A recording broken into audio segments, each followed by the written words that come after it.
In this short video presentation, I'd like to talk about linguistic determinism and linguistic relativity.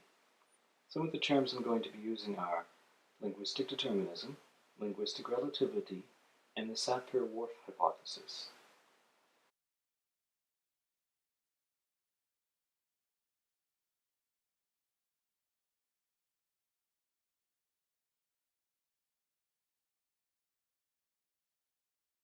When my boy was about 6 years old, he called to me from the bathroom, where he'd been having a shower.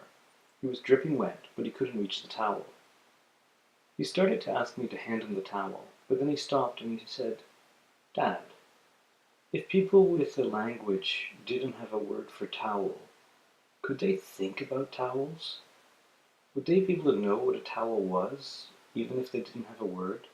Could they have the idea?"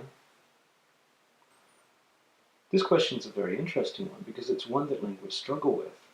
The idea that your language shapes your thinking is referred to as the Sapir-Whorf hypothesis.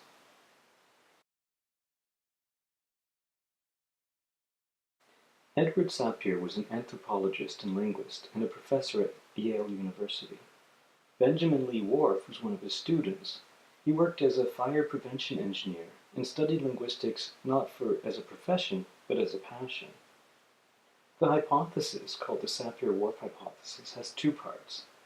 The first being that because all linguistic signs take their meaning from their relationship to other linguistic signs, there's no one way for languages to represent reality. Different languages will divide and represent the world in different ways.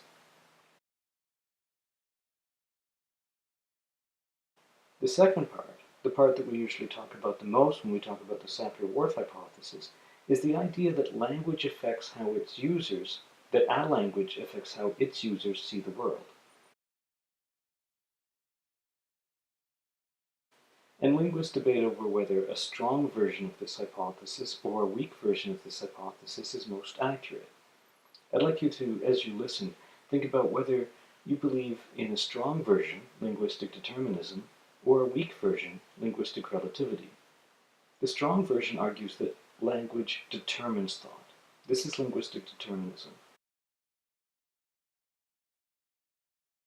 Mooney and Evans explain the strong version this way. The strong version of the hypothesis, linguistic determinism, is often called the prison house view of language, that the limits of language are the limits of the world.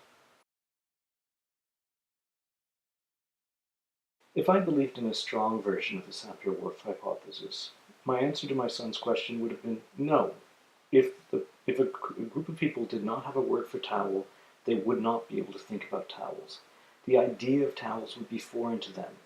The concept might be integrated into something else, but they couldn't ask for a towel, and they wouldn't even be able to understand what you meant when you gave them a towel. That would be a strong version of the Sapir-Whorf hypothesis. Now, Mooney and Evans argue that the strong version is unrealistic, as we're constantly creating new words and giving existing words new meanings. If a strong version were realistic, then language wouldn't be changed by its users. Users wouldn't be actively engaged in language. An example might be slut walk. I mentioned this previously.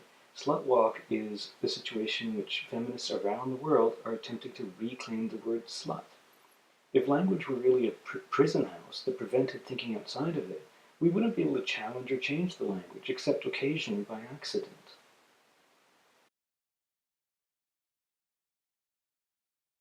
A weak version of the Sapir-Whorf hypothesis says that language only influences thought, and this is linguistic relativity. If I answered my son's question from the perspective of a weak version of the Sapir-Whorf hypothesis, I would have to be more ambivalent.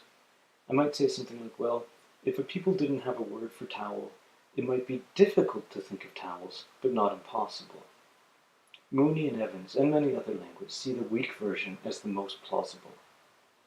To illustrate the way in which language can shape but not determine how we see the world, they looked at an experiment related to differences between how colors are categorized in Russian and English. If anyone here speaks Russian and can help me with my pronunciation, please do. From what I understand, in Russian there are separate words for light blues and darker blues. These are identified as two different colors.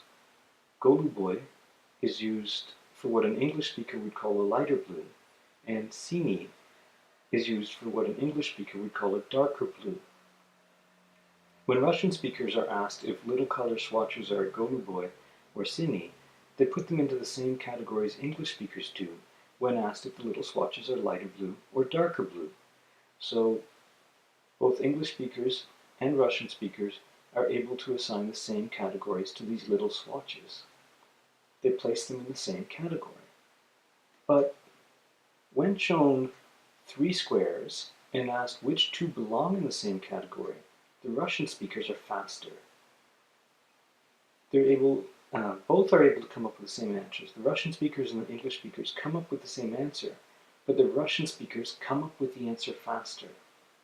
The reason seems to be that the Russian speakers need to make this distinction more regularly because their language insists on it. If you see a light blue or a dark blue, you can just call them both blue, but the Russian speaker needs to decide which blue it is, or needs to assign it to the category. And as such, they develop the ability to make the distinction more quickly. So this experiment indicates that language doesn't determine thought, but that it facilitates it.